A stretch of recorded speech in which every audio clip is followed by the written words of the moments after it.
526। मांडा किस नदी के किनारे स्थित था? A Sutlej, B Ravi, C Sindhu, D Chenab. Answer A Sutlej. 527। Kapil Muni द्वारा प्रतिपादित दार्शनिक प्रणाली है? ए सांख्य दर्शन, बी उत्तर मीमांसा, सी पूर्व मीमांसा, डी न्याय दर्शन। आंसर ए सांख्य दर्शन। 528। उपनिषद काल के राजा अश्वपति शासक थे? ए पांचाल के, बी विदेह के, सी काशी के, डी केकय के। आंसर डी केकय के। 529। चरक संहिता नामक पुस्तक किस विषय से संबंधित है? ए राजनीति, बी धर्म, सी अर्थशास्त्र, डी चिकित्सा। आंसर डी चिकित्सा। 530। किस वेद में जादुई माया और वशीकरण का वर्णन है? A Yajurveda, B Atharvaveda, C Samaveda, D Rigveda.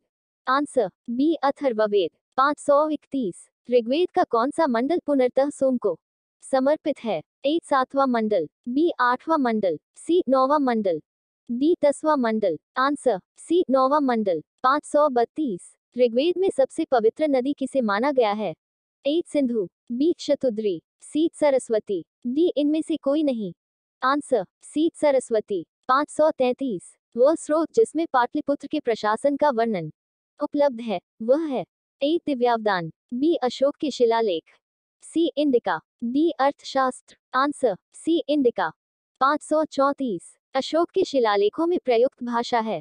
A Sanskrit, B Hindi, C Prakrit, D Pali. Answer C Prakrit. 535। निम्नलिखित में किस मौर्य राजा ने दक्कन की विजय प्राप्त की थी? A Ashoka, B Kunal, C Bindusara, D Chandragupta. Answer D Chandragupta. 536। Megasthenes ने भारतीय समाज को कितनी श्रेणियों में विभाजित किया? A 4, B 5, C 6, D 7। Answer D 7। 537। निम्न में से कौन सा क्षेत्र अशोक के साम्राज्य में सम्मिलित नहीं था? A Afghanistan, B Kalinga, C Sri Lanka, D Bihar. Answer C Sri Lanka. 538। Pataliputra को किस शासक ने सर्वप्रथम अपनी राजधानी बनाई? ए चंद्रगुप्त मौर्य, बी अशोक महान, C Kanishka, D Chandragupta Vikramaditya. Answer A Chandragupta Maurya. 539। Pataliputra में स्थित चंद्रगुप्त का महल मुख्यतः बना था? ए ईंटों का, बी मिट्टी का, सी पत्थर का, डी लकड़ी का। आंसर डी लकड़ी का। 540। जिसके ग्रंथ में चंद्रगुप्त मौर्य का विशिष्ट रूप से वर्णन हुआ है वह है? ए शूद्रक, बी अश्वघोष, C Bhasa, D Vishakhadatta. Answer D Vishakhadatta. 541। सातवाहनों ने पहले स्थानीय अधिकारियों के रूप में काम किया था? ए मौर्यों के अधीन, बी चेरों के अधीन, सी चोलों के अधीन, डी नंदों के अधीन। आंसर ए मौर्यों के अधीन। 542। निम्नलिखित में से वह महानतम कुषाण नेता कौन था जो बौद्ध बन गया था? ए वशिष्ठ, बी कनिष्क, सी विमकटफिसिस, डी इनमें से कोई नहीं। Answer B Kanishka. 543। कुषाण काल के दौरान मूर्तिकला की गांधार शैली निम्नलिखित में से किसका मिश्रण है? ए भारत इस्लाम शैली, बी भारत ग्रीक शैली, सी भारत चीन शैली, डी भारत ईरान शैली। आंसर बी भारत ग्रीक शैली। 544। किस स्थान से अशोक के स्तंभ के लिए पत्थर लिया जाता था? A Chunar, B Rajagriha, C Allahabad, D Kaushambi.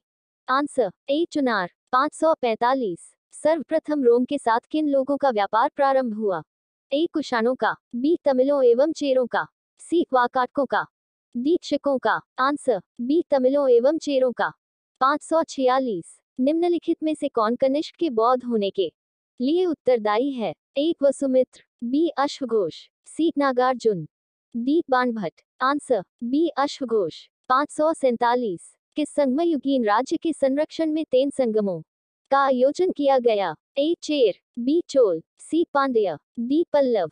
Answer C Pandya. 548। Gupta वंश के किस शासक ने सर्वप्रथम महाधिराज की उपाधि धारण की? ए श्रीगुप्त ने, बी चंद्रगुप्त प्रथम ने, सी घटोत्कचगुप्त ने, डी समुद्रगुप्त ने। आंसर बी चंद्रगुप्त प्रथम ने। 549। कवि कालिदास किसके राजकवि थे? ए चंद्रगुप्त मौर्य, बी समुद्रगुप्त, सी चंद्रगुप्त द्वितीय विक्रमादित्य, डी हर्ष। आंसर सी चंद्रगुप्त द्वितीय विक्रमादित्य। 550। उत्तर गुप्त युग में जो विश्वविद्यालय प्रसिद्ध हुआ वह था? A Kanchi, B Taxila, C Nalanda, D Vallabhi. Answer C Nalanda. 551 Eran अभिलेख का संबंध किस शासक से है? ए ब्रह्मगुप्त, बी चंद्रगुप्त प्रथम, सी चंद्रगुप्त द्वितीय, D Bhanugupta. Answer D Bhanugupta. 552 कौन सा राजवंश हुनों के आक्रमण से अत्यंत विचलित हुआ? ए मौर्य, बी शुंग, सी गुप्त, डी कुषाण। आंसर सी गुप्त। 553 सती प्रथा का पहला उल्लेख कहाँ से मिलता है? ए भीतरगांव लेख से, बी एरन अभिलेख से, सी विलसत स्तंभ लेख से, डी इनमें से कोई नहीं। आंसर बी एरन अभिलेख से। 554 हितोपदेश के लेखक है? A Banabhatta, B Bhavabhuti, C Narayan Pandit, D Vishnu Sharma. Answer C Narayan Pandit. 555 Natyashastra शास्त्र की रचना किसने की? ए वसुमित्र, बी अश्वघोष, C Bharat Muni, D Vatsyayana. Answer C Bharat मुनि।